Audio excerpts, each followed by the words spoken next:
My name is Joe Yeakley. I'm from Lindale, Texas, and I was a funeral director in Lindale and a volunteer fireman. On January the 17th, 2014, my life and the life of my family was forever changed. A little after midnight, my fire department pager went off with a report of a structure fire just outside the city of Lindale. I responded to the station, was on the first engine out. We arrived at the fire.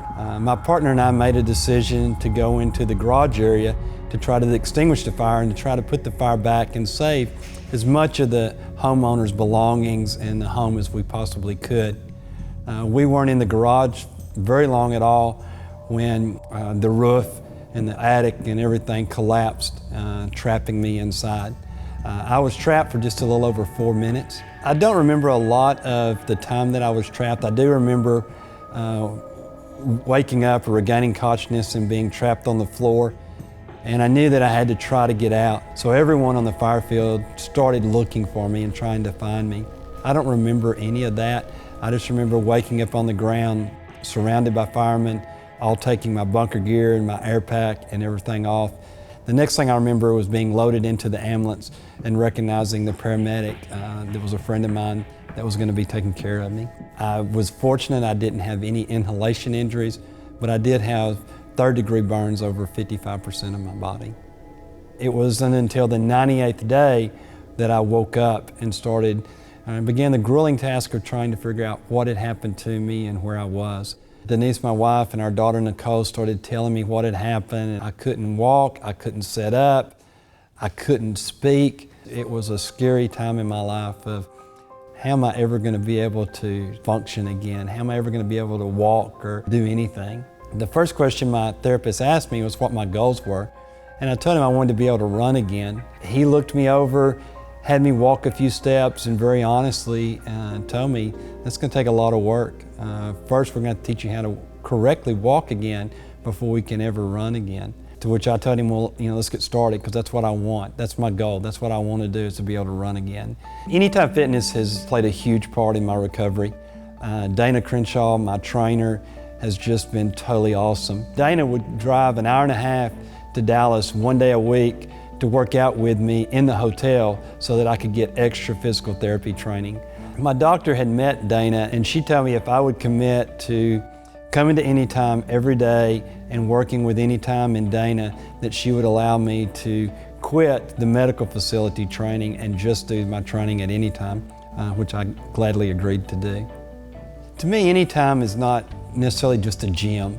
The feel when you walk in the door at the Anytime facility is just a totally different feeling. The group that I work out with, they were with me from the time the accident happened and still are today. We encourage each other to work hard, to work harder, to get stronger. It's a family, and a family that we all love each other and care about each other. I shouldn't have lived through the accident. I shouldn't have lived through the burn injury that I had.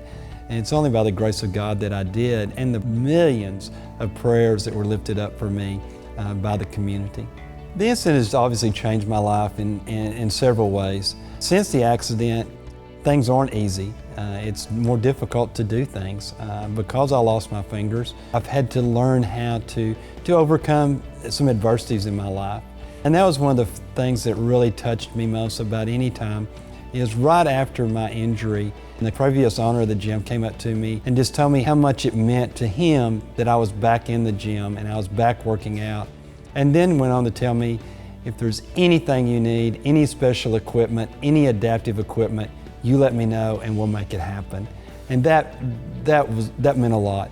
That meant the world to me, that he cared about me. Even though there's hundreds of members to this gym, he cared about Joe. After the accident, had it not been for Dana and then for my Anytime family, I would have probably just sat at home, felt sorry for myself, and would not have been able to do the things that I am able to do now. I'm able to run now, I'm able to mow my own yard, I'm able to do nearly anything I want to do. I want to be able to lift the weight and do the things that I was doing prior to my accident. And because of Dana, Anytime, and my 6 a.m. boot camp group, I think I'm going to be able to accomplish that goal. Anybody can sit at home and watch TV and sit in the chair but it takes a little effort to get up and to spend an hour of your day working out and getting stronger. But the benefits are way worth the effort to get here. I've had people come up to me in the gym and say that what a motivation I am to them to keep working, to keep trying, to keep moving on. I don't know that I've motivated anyone. I think the people have been a motivation to me as much as I have to them, but I hope that I have in some way touched somebody's life.